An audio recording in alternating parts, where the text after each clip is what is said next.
Good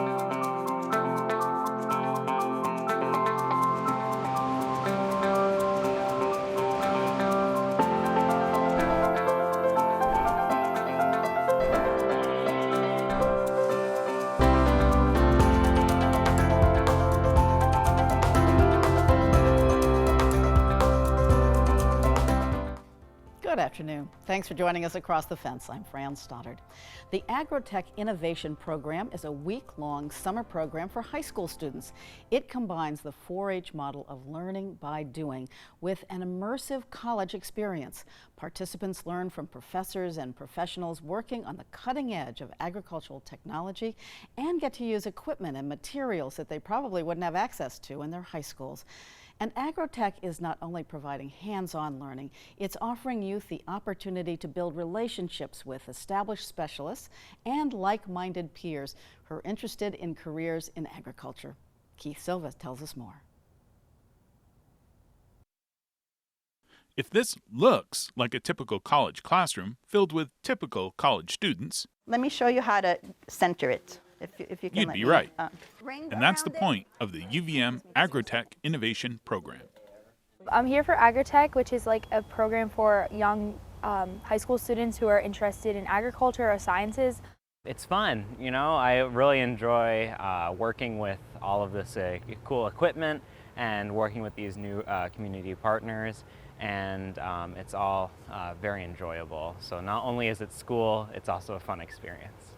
I want to be a vet in the future, so looking at colleges that are more agriculturally based is very important to me, and I am always trying to get more college experience. This is exactly what you want. The UVM Agrotek Innovation Program is a week-long residential experience that provides 7th through 11th graders with opportunities to conduct experiments in 2 agrotechnology areas. All right, I'll start you off over here. Culturing cells for healthier soils and rethinking agricultural waste. Look how much color it takes on. The program is run by Vermont 4-H Director Sarah Kleinman and Scott Lewins, an Extension Entomology educator.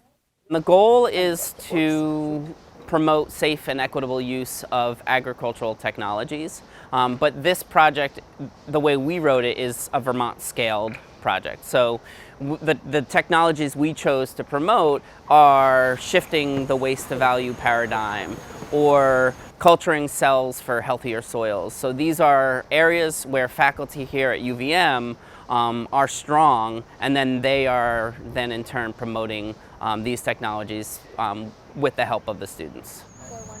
The Agrotek program is divided into 2 academies, Waste to Value and Healthy Soils. Can everybody see? The students studying Waste to Value are led by UVM Community Development and Applied Economics professor Steve Costell.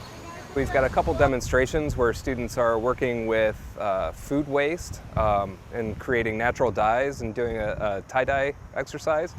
And then we have a hempcrete project going on where students learn about mixing lime with hemp hurd, which is one of the products that comes from industrial hemp. A lot of this is really helping them see the full life cycle or potential of materials, and also thinking a bit more in circularity rather than linearity in terms of how we produce and consume.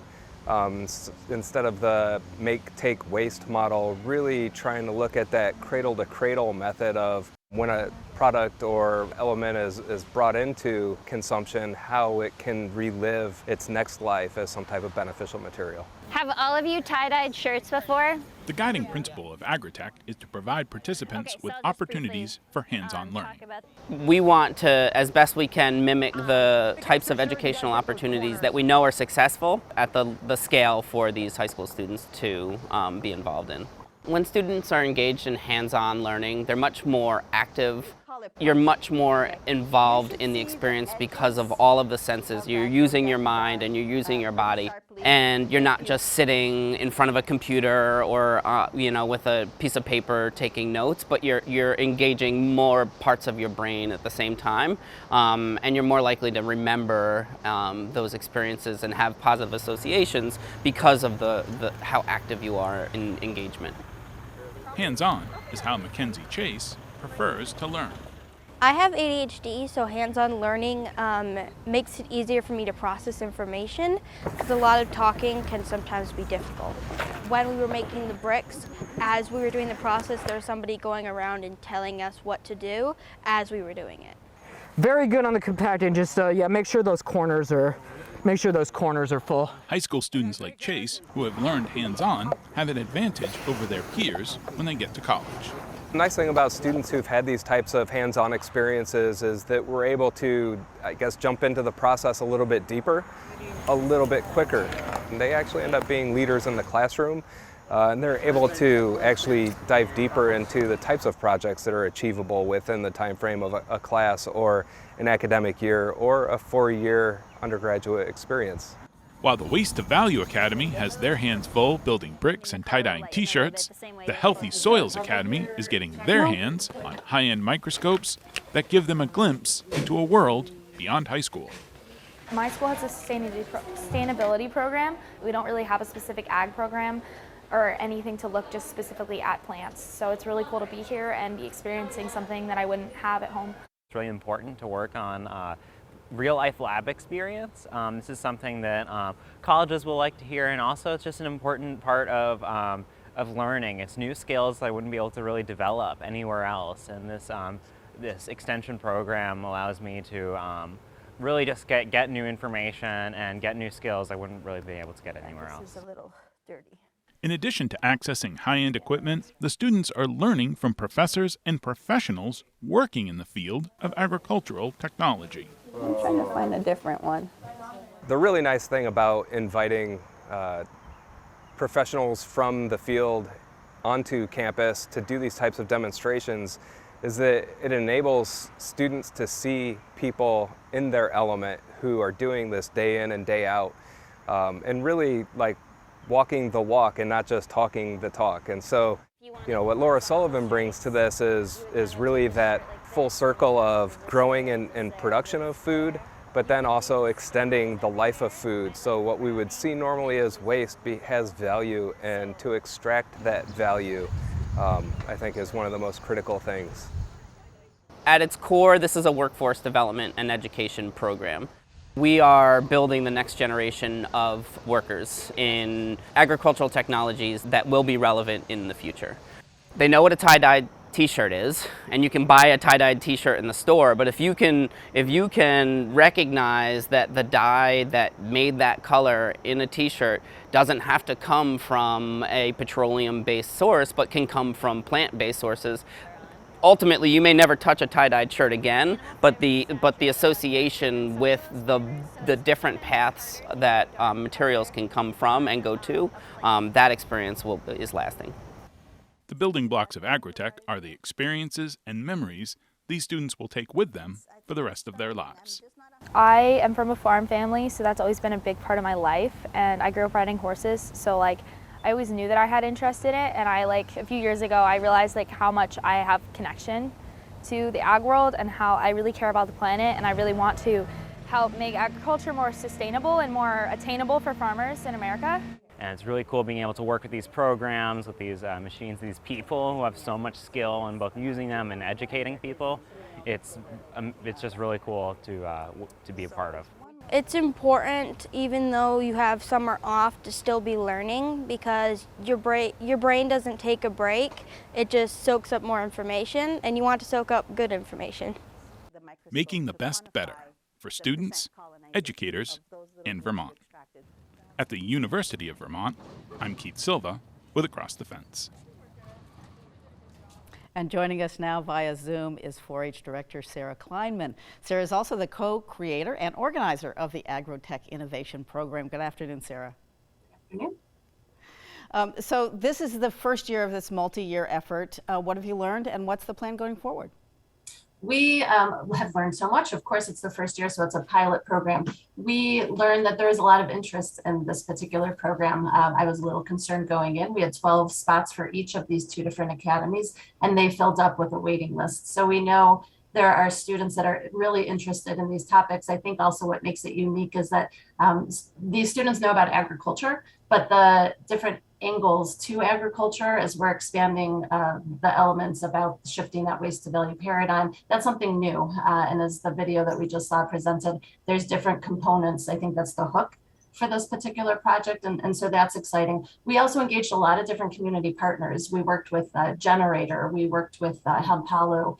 With the hempcrete activity. We also worked with an entity called Game Theory. There's a lot of businesses and community partners that are really eager to help us build this next generation of workforce. And so that's exciting. And as we expand and fine tune and realize how much we can pack into the week, we will certainly be looking for other partners as well and building on the success. Awesome, that is exciting. And the program is geared towards high school students, of course, but there's also a mentoring aspect that has to do with UVM undergraduates. So tell us about that. Yes, thank you.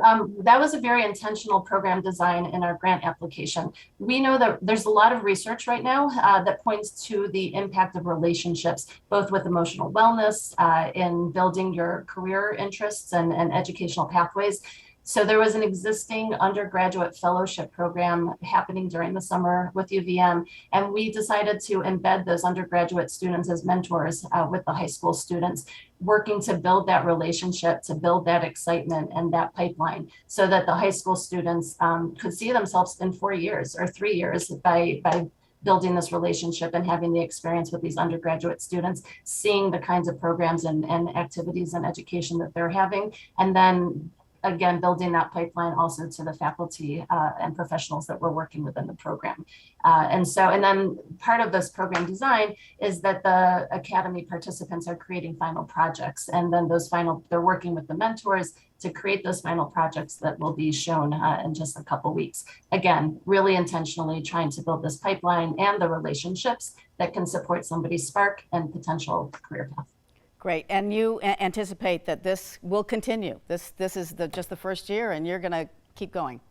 We do, yeah. It's a 3-year grant project that we have, and so this is the first year, and we launched with the 2 academies that we just showed you. Next year, we'll be having those same 2 academies, but we're adding another one that will be focusing on virtual reality, looking at precision agriculture. And then the 3rd year, we add a 4th academy that will be looking at plants, algae, and other plant waste and converting it into plastic. So we hope to build with each consecutive year, and we have the funding for those 3 years, and then we'll see what happens after that. Awesome. So for more information about Agrotek as well as other 4-H programs across the state, you can check the website on your screen. It's uvm.edu/extension/U. Thank you so much, Sarah. It looks like a really terrific program. Thank you. Happy to be here. And thank you for joining us across the fence. I'm Fran Stoddard. Stay well.